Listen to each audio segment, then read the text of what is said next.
এই আইইউবিএফ দলের সকল কর্মীদেরকে আমি রিকোয়েস্ট করি ভাই আপনারা প্রচুর পরিমাণে শেয়ার করবেন। খুবই গুরুত্বপূর্ণ।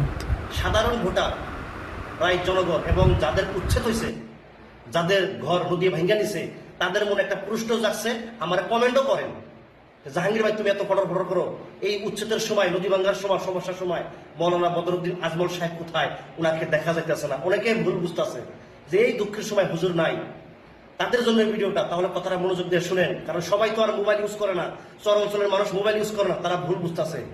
আজকে বিগত 4-5 মাস ধরে মৌলানা বদরুদ্দিন আজমল সাহেব অসুস্থ, চিকিৎসাধীন অবস্থায় আছে, এখন পর্যন্ত চিকিৎসাধীন হয়ে আছে। মৌলানা বদরুদ্দিন আজমল সাহেবের মেরুদণ্ড সমস্যা, উনি ভালোভাবে হাঁটতে পারে না, তার জন্য এই আসামের এই পরিস্থিতির সময় উনি আসতে পারে নাই। খুবই দুঃখজনক ব্যাপার। তাই কইতাছে আপনারা কেউ ভুল বুঝবেন না, উনি সুস্থ হলে সবার সঙ্গে দেখা করবো, আসবো।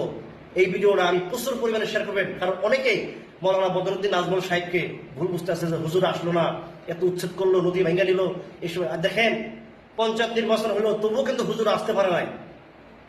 ভাই আমি সবাইকে কই আপনারা সবাই হুজুরের জন্য দোয়া করবেন, যাতে হুজুর খুব মানে তাড়াতাড়ি সুস্থ হয়ে আমাদের সঙ্গে দেখা করতে পারে, আমাদের এখানে আসতে পারে, এবং হুজুর আমাদের জন্য ইনশাআল্লাহ দোয়া করতেছে।